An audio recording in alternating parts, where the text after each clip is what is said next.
Hi guys, Lynn here, and finally I'm playing Warhammer 40,000 Eternal Crusade.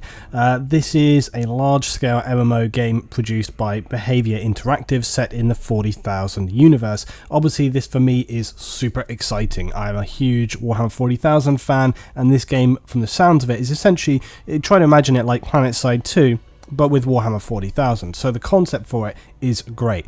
Right now it's in a closed early alpha stage. It's very much a kind of ongoing mechanical process of just developing the game as you would, so expect anything that you see to be in a very early developmental stage. And also just calm down before anybody freaks out. I'm not breaking any NDAs. The producers have given me access to the game, so I am allowed to stream and produce YouTube content for it. Also excitingly, they've also given me 10 captain packs to give away to you guys, so I'll be live streaming this week, probably on Tuesday or something like this, but it'll all be on my Twitter and so on as usual, and I'll be giving away those codes, not all in one go. We'll do a few streams and give away maybe 2 or 3 at a time. So yeah, the game right now, it's in a very early developmental stages, and as such there's some things that need to be looked at and addressed, and they've got a very good setup with the forum and feedback and things going on. I should also point out that when I recorded this, I was originally planning for this playthrough here, this gameplay, to be a live commentary. Now unfortunately, for whatever professional technical reasons, my mic wasn't working, so I didn't actually get that gameplay. So you'll occasionally hear Flame talking here, but of course I'm not talking back to him, so we'll just have to roll with it. So we start off attacking here. Now what I'm going to talk about primarily today is one of the more critical issues. I've actually made a large forum post on their website already, kind of breaking down some of the issues that I have there. You can see right here that some of the enemies had already managed to get very far forward. These are the Imperial Space Marines, and they are sort of trying to shoot us in the back as we go past. But basically one of the biggest problems that I have right now is later as we go along, and it's not even really to do with the mechanics of the game. It's actually more just to do with the map and level design, but there is also an issue of the way in which players spawn in, so we'll talk about that as we get to it. But right now we're rolling up here in a Predator tank. This has an autocannon on top, it's got bolt guns, heavy bolters on the side of the tank, and it also has a storm bolter mounted on top. And as we approach here, we're just laying waste to this Blood Angel's Rhino, which is right down here, and we're trying to clear out this point. So essentially what you have is 2 capture points. It's kind of like Rush, but it's also a little bit like Conquest Assault. It feels quite like Conquest Assault, just in the kind of difficulty and the way that you would attack here. But also, as I'm fighting around right here, we're going to talk a little bit just about the kind of difficulty. For the Chaos Space Marines who are generally attacking here, it's very, very, very hard. And I should just point out, it's not factional. It's not about the factions themselves. It's not about the Chaos Space Marines being weaker or anything like this. It wouldn't matter who it was. It's just the fact that when you attack the base, it's very, very hard. Now, a kind of Rush style or Conquest Assault style attack is always going to be very hard, because you're essentially having to overcome a strong defensive position and engage the targets here. This is another little thing here that I think could use some refinement. You can see that when I'm in the main Predator's autocannon, I can't see down to see that target there, so I couldn't really get line of sight onto him, and that is purely to do with the fact that we're having that third person. It's kind of slightly brought back from the tank, and I can't sort of get a line in, so that would be really beneficial. Now you can see, right, as I come up here, I'm trying to use the cover system. So you press C, you go into cover, and then what I really want to do is aim at my reticule, kind of like the Relic game Space Marine. I want to sort of aim and then run in, but it wouldn't enable me to do that, so I ended up kind of having to run in here and just get horribly killed. But what I wanted to do was try and kind of just peek around the corner there, and you know, that does work for you a lot of the time. I tried it out in some other locations, and I think I'd try it out in a minute as well, and you can see that it does work a little bit better.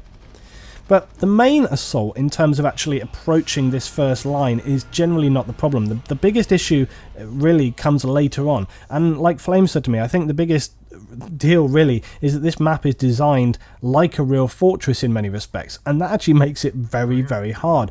There's always that fine line to draw when you're creating a kind of military style game of, you know, how realistic do you make it? Because in real life you want something to be as, you know, fantastically defensive as possible. Okay, here we are. So there's not actually any units to shoot here, but I was just for my own sort of interest testing the cover system. And you can see, right, that as I aim and shoot, the guy pops out around the corner to fire and then goes back, and you can see he makes like a little quick burst out there, and that's exactly what I wanted to see. I wanted to check that when I was down below there before, it wasn't just that it didn't work flat out, it was more that you know, for whatever reason, just in that moment, I couldn't get it right. And that's the kind of important feedback we're supposed to be giving to the devs, you know, show to them, like, look, you know, in this situation it's working perfectly, but when I was trying to, like, shoot around the corner here on a diagonal, it was just not working for me.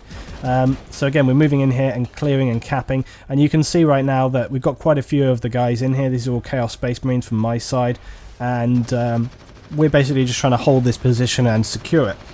But let's talk a little bit about the spawns, because the spawns is one of the most kind of contentious issues for me right now. Currently, you can only spawn on either a captured point, which is what we're trying to do right here. We're trying to take this from the enemy, or you have to spawn at your base, right the way back at your base, or you can also spawn on a Rhino, which is this little vehicle right here. So those are your 3 points that you can, you know, spawn on. Now that's fine, except that it means that very often you have to cover quite a lot of distance to get back to the objective. And the trouble with that is that very often the enemy don't have to do that when they're defending. Now, I don't want to get into the habit of comparing games here, you know, putting one up against another, but just think of it from a mechanical point of view. Don't think about the actual game. So when I say that, like in Battlefield, when the defenders respawn in, they often spawn a little bit further behind. They have to run to get back to that objective. However, they can also obviously spawn on the squad, which means that they can secure and defend around that area very, very effectively. But the thing is that as a player, and look at this, you see, this is what I love with this game. It looks really epic. You're sort of pushing through and fighting forward. It just looks fantastic, and it really immerses you. You feel very much like you're in the world of Warhammer 40,000, you know, and this is something that I've wanted for a long time because I'm such a huge fan of this game. And if this plays out kind of like Space Marine, but on a massive scale, that's a really good thing. Just finish off this filthy Blood Angels Assault Marine right there. And so the spawn issue, it becomes more highlighted later on in this game here, because right now you're thinking, well, you know, you've been doing a pretty good job of moving up and clearing through. We're doing fine. You know, we've had a little bit of contact. We came into this game a little bit later on, so we didn't have that initial contact. So in terms of kills and actual engagements, we haven't had that many. But it varies from game to game. I mean, often that we've played rounds where in the early stages, you really didn't make any headway at all. It was almost like we were just fighting out the front of the base and we couldn't make any forward progress. So it varies a lot depending on, you know, how it's going there for you. But one thing which doesn't vary a lot is how much the defenders lock you down at this point, because there are basically 2 entry points onto here. There is the bridge across the way, which I'm running at right now, and there's the staircase which I just came up. And I'll explain about how this relates to spawns and the overall mechanics, right? This is the execution, and this is great. When all players get killed, essentially, you go into a state of being able to be potentially healed. You're sort of very low on health. You can crawl around a little bit, and you can either be revived by your teammates, or you can have an enemy come up to you and execute you brutally, and it's kind of humiliating. Sometimes maybe there's a player who you've been kind of having like a bit of a nemesis battle with, you know, and if you finally manage to kill him, it can be pretty nice to get that little execute in there and just kind of humiliate him, and it often feels pretty good, or pretty painful and awful if it's being done to you. So anyway, as we come up here again, now the issue that we have with the 2 points coming in on this, now again, with this style of game mode, a lot of the time, yeah, you want it to be difficult for the attackers. If they could just run in there willy-nilly and just, that's a great phrase right there, if you could just run in there though, whatever basically, and, you know, just swarm all over them, that wouldn't be a good game. It would be not very defensive. It wouldn't be great for the defenders. It wouldn't be that interesting for the attackers, because you would essentially just swarm in there. So it has to be difficult to assault the position. The trouble is that it's maybe just a little too difficult, but there's specific reasons for that. So for one thing, if you were able to have a squad spawn ability, so the squad leader, okay, if you were able to spawn in just on the squad leader, that would mean that you would have better squad coherency. If you had 4 to 5 guys staying with you more of the time, instead of running around one player all over the place, then if you had like 2 or 3 people with you all the time, you might have a little bit more success in pushing up that staircase. Now, a little caveat, we are in the alpha stage right now, and currently there is no real facility for people to join in as a squad. You kind of have to luck it and just try and get it on the server together and then put yourself into a squad together. So it's something which over time, I'm sure that will be a feature which might help this a little bit. But currently, the way that you look at it, it's hard to keep your squad together. But there's another point as well. Look how far away here I have to spawn. So I either have to spawn at A, but I also have to spawn in either maybe on the squad Rhino. But I'm not entirely sure where the squad Rhino is. Sometimes I don't always spawn in on it either. So it's a little bit random there in terms of where the squad rhino spawns in. But look, when I have to spawn back at base, I have to run now all the way back there, all the way back. And it's quite far. I mean, in Rush for Battlefield, even when you're spawning back at base, it's often, you know, it's a little way, but it's not that far. It's quite a long way for me to have to run all the way back here. And then the other problem with that is the defenders. Now, the attackers, you have to every time run all that distance. Now, even if you have the Rhino, okay, even if you do spawn in on the Rhino, which is just below the point where I'm at right now, you're still then going to have to either come up one of the raising platforms, or you're going to have to run through the staircases, up, roundabout, blah, blah, blah, and it still takes you a little time to get there. By comparison to that, the defenders always spawn over there. They always spawn at that flag. That's exactly where they're going to come in at, and it means that they have all their strength and all their forces right there together, and they just don't have that same downtime in terms of us having to get back there to them. Now again, you think, well, that's a good thing because you don't want them to be overwhelmed. They need to have a strong defense if the whole enemy team is attacking them. Absolutely. But the trouble is we only have 2 entry points to get to them, and by those entry points they can lock it down brutally to the point where we really can struggle to get in. And you can see I'm just trying to use my bolter to long range fire here. I pretty much used the standard bolter through the whole of this round. You can use a lot of different weapons. There's heavy plasma cannons, las cannons, heavy bolter. There's also the assault squad stuff with the pistol. You got the chainsword, you got the power sword, you've got the power axe, there's a plasma gun, there's a variety of different weapons, and there's a lot more other stuff as well that they're planning. But yeah, I'm sticking with the bolter right now because I wanted to sort of try and get a feel of, throughout one entire round, just how well the bolter does. And overall, it actually does pretty good. Even against assault marines, if you can kind of dodge and roll out the way, you can often get a few rounds enough into them to actually sort of take those guys down, even in a kind of close quarter situation.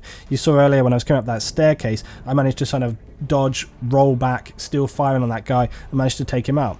But when you're coming up here on these choke points, it starts to feel like any kind of map you've played where there is a choke point in terms of, you know, you only have 1 or 2 routes to get in and the enemy is set up. So the issue really is that the enemy never really lose a lot of strength on these choke points, and they don't require very much to sustain them. They only really need like 2 or 3 players who are just focusing. So it's like as we come up this staircase, you'll see, like right here you can have people sitting up above that line there, but even if they don't, look, see the guy right next to me, he literally just turned the corner as I did and bam, dead. And that is something that you find starts to happen a lot. You come out of this staircase right here, or you come out the staircase on the other side, you try and cross, dead, dead, dead, dead, and there's very little that you can sort of tactically or skillfully do to counter that.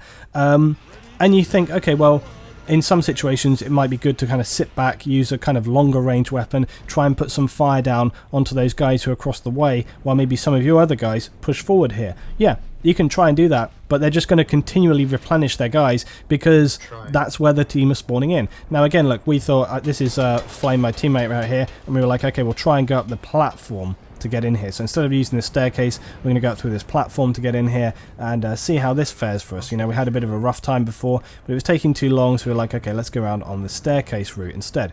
So we're going back here onto the right hand side staircase. We call it the right hand side because as we're approaching the base, it's on the right, and there's no sort of compass orientation, so we can't say north side, east side, or anything like that. Probably end up having to name each side here. These things as well could potentially do with maybe going up and down a little bit more frequently.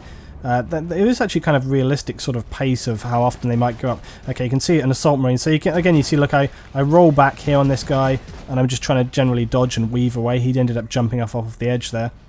So now I'm like, okay, we've been trying that other staircase route, so now we're going to try and push forward here. So you can see, look, the guys are already stuck in their little castle up here. They're in the bunker, and they've got a good line of sight, but I'm being, again, shot in the back there, so I try to retreat, try to get out of the way.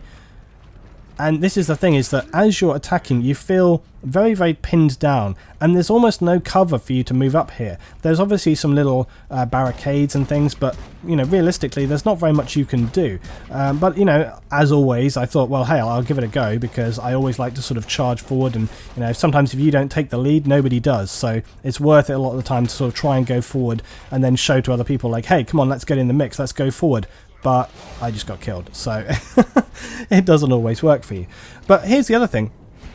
You know how in a lot of the time in Battlefield, when I'm talking about Battlefield and I'm criticizing, especially like rush rounds are the worst for it, and I always say like, you know, god damn it, our team just didn't get in the mix. They didn't move forward, they didn't get on the objective, you know, and that's why we lost the round. Well, actually, if you look at where I'm moving my cursor around right here, you can see our team are really fighting hard for the objective. They're rushing up, they're trying to get through that line over and over and over. They're not discouraged by the fact that they've been killed over and over and over. They're still trying to get in there, they're still trying to fight on that line. So that's a positive thing to see. It's good to see the team really trying hard to actually push forward and get to that objective point. They're not too worried about the kills, they're focusing hard on getting up here to that point. But I will say, when you do look at kills as something in this game, I have played this game quite a lot today. In fact, I've played the game nearly all day today. And only one round out of all of those gameplays that we played today, guy's sticking his knife through my face right now. And here, okay, here's how when you're down on the ground, you can sort of move around a little bit, and you can try and maybe, there we go, so you can try and get back to your team to try and have them heal you or whatever.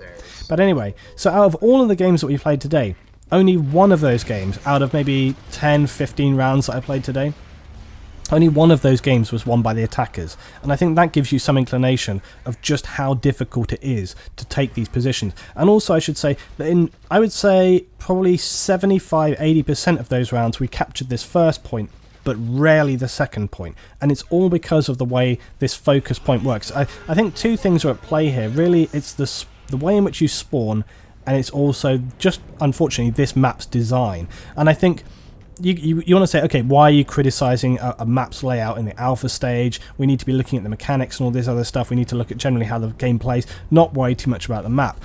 Okay, well, here is the reason. It's important to highlight this kind of issue now, because otherwise, when you get into the wider game, if this isn't addressed and understood and just generally being made aware of, later on, if that starts to be really, really common, it's just going to mean that it happens again and again, and you don't get, you know, a really enjoyable experience. You want to have a good experience, and you want to make sure that wherever you're attacking, look, you know, and this is what I'm saying, like, you know, what more can you do here than sort of try and charge up and get in the mix? But these guys are walking around up here like they've got no worries in the world, they're not care in the world. They're just walking around casually like, oh, there's another enemy, dead, dead, dead, dead, dead. You know, they're not really too concerned about taking fire from us because we have so little opportunity to lay fire down on them. And that's really sort of the thing that needs to be considered here.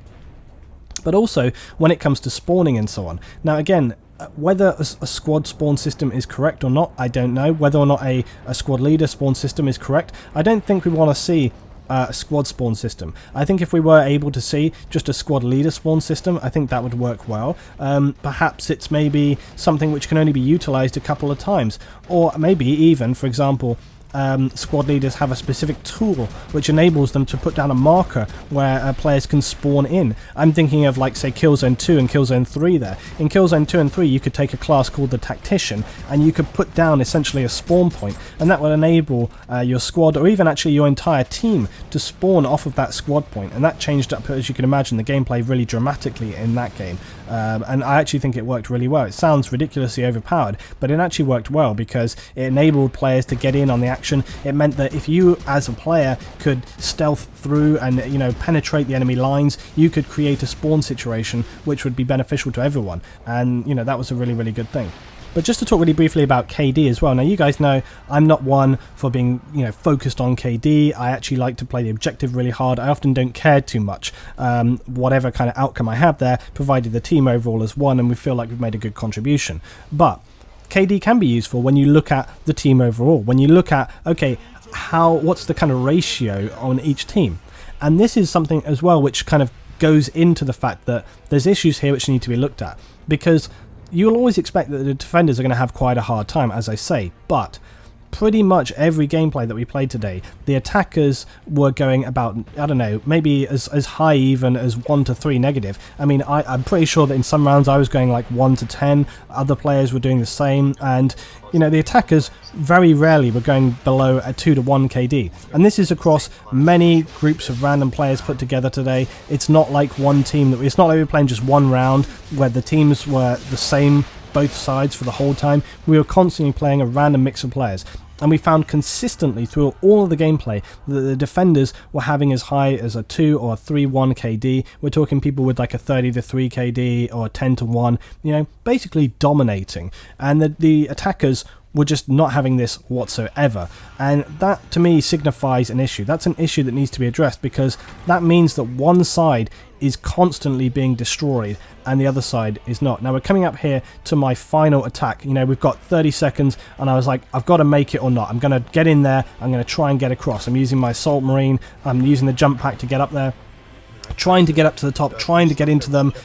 Not a chance. Not a chance. It is such a strong position here for the defenders. They have almost, and you can see the guys are not like, they're just running around like headless chickens, just sort of shooting at anything they want to. It's not like there seems to be a very kind of strictly organised coherency happening. They're just running around all over the place. But they only have 2 points to focus on. They have that staircase and they have the bridge.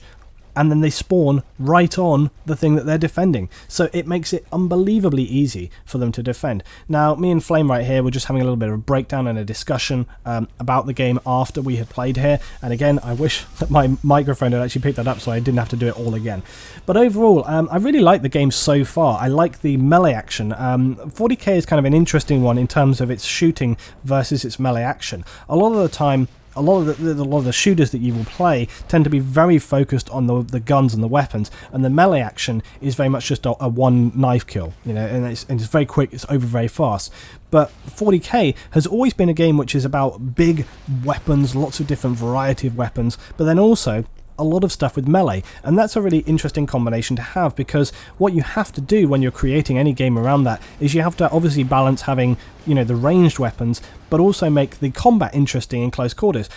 What it means is that your player has to be able to survive long enough to be able to get into that melee combat and not just get killed as you're running up to someone. And so far it feels like they've got that balance correct, and it also feels very, very satisfying when you're having that close quarter combat. Now there's some new patches and stuff coming out for the game soon, and one of those does actually address the melee combat even further. They're going to bring back in a mechanic which enables you to sort of block and kick your enemy. So if you see someone doing some fast swings, you're going to be able to sort of, you know, bounce that back at them and then give them a kick and then maybe get your own attacks in the mix. So it makes that kind of close combat situation, you know, a lot more dynamic and interesting.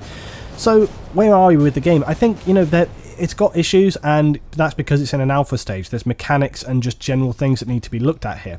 Overall, I like the way the assault and attack stuff works, but like I say, there's a couple of key things really that I think need to be looked at. The spawn system, okay, how is the spawns going to work any further? Are we going to have any ability at all to stay together as a squad? Because even if you're a dedicated squad, think about it like this, right?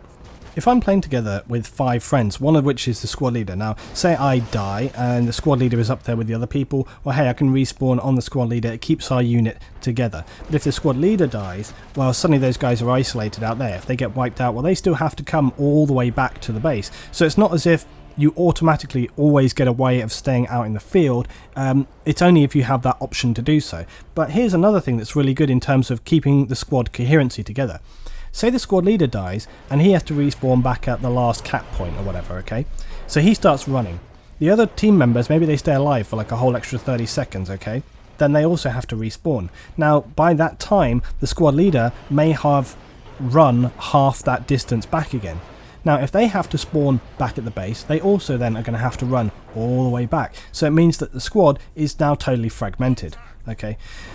If they are able to respawn at the squad leader instead of that cap point, then it means that it keeps everybody together and moving back together at the same time. Now, yes, from a realism point of view, if you want to get into the nitty-gritty technicalities of the lore of the game and under the lore of the universe even, yes, maybe it's not, but you have to balance. It's very critical to balance how real do you want to keep something versus how enjoyable do you want it to be. Because if all players always have to respawn way far back, then what that means is that the defenders or the enemy, if they are able to spawn on the thing that you're supposed to be attacking, they almost have an infinite replenishment of defenders, whereas you have all that distance to travel. That means that as a defending team, they get extra time to reinforce their position every time they lose any players. So it essentially means that you never make any headway, because every time you try to approach that position, they always are going to have the same amount of units there,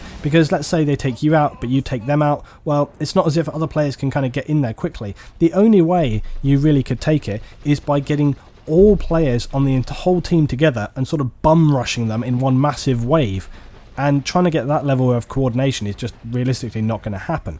But we are talking about this early alpha stage, we are talking about one map, and we are talking about a game mode which only represents a small part of the whole thing that they're trying to put together here. So it would be very difficult for us to kind of put a strong criticism here in and say like, okay, this is exactly how it's going to be. That's definitely not the case. But I think all I'm trying to do here, and I will, try and post this video to the devs. I want them to sort of see and read my thoughts about this and just sort of, take it along with everybody else's thoughts on board, But I would just say it's something to be aware of, because this is something that we have acutely noticed in the gameplay today. And like I say, it's not like 50% of the rounds. It's not like you play one round on, one round off, and it would be different every time. Every single time you get to that point, it's the same. Constantly defenders spawning, attackers don't have enough strength and wave power to get back through and actually take them out. But anyway, overall though, I still really enjoyed Eternal Crusade, and I like how it's looking as a game. I think it's got a lot of things to consider, and there's loads of development still to come with the game, and I'm going to be trying my best to keep you up to date with that. If you're interested in the game, guys, check out the notes below. There's a link for their website, and you can, purchase access if you want to get that for the closed alpha there. Essentially what you're doing is making a pre-order for the game, but I say, like with all pre-orders, if you don't feel confident about a developer or a title itself, then you should wait until the game is out before you make that purchase. If you feel confident as a consumer that yes, this is something that I want to be on board with and I want to get that early access, then go ahead and do it. That's your choice as a consumer. Right now I think it's panning out pretty well. I like the look of it. Obviously I'm a massive 40k fan anyway, so in many ways being massively into the topic and the genre that it's within, yeah, it maybe gives me a little bias there. I think I said previously, didn't I, something along the lines of like, anything that's 40k almost, I'll be like, yes, I'll have it, please. But I think, more and more right now, there's a lot of Games Workshop games coming out. We're looking at sort of Total War, Warhammer, there's maybe some other bits and things on the horizon. There's been a lot of iOS games, and so it's kind of worth keeping your context clear about the quality of the games that's coming out here. And right now I'm thinking, considering this is early alpha, I think Eternal Crusade is looking really good. They've already said that they want to polish up the graphics and sort of the general environment look later on down the line. Right now they're focusing very much on the mechanics side of things, but it's all moving in the right direction. We'll see how things go with the next few patches, because there's more patches coming for the alpha all the time, so we can look at that and we can live see how it develops as it goes along. So it's going to be really interesting to see how things pan out. But I think it's a good start, and I hope that they sort of take good constructive criticism on board from not just people like myself, but the community at large on the forums there have been really good with interacting people, and hopefully we'll have a fantastic product at the end. So thanks for watching, guys. I hope you very much enjoyed. Please drop your thoughts down in the comments below about the game, and I look forward to showcasing you some more Warhammer 40,000 Eternal Crusade very soon.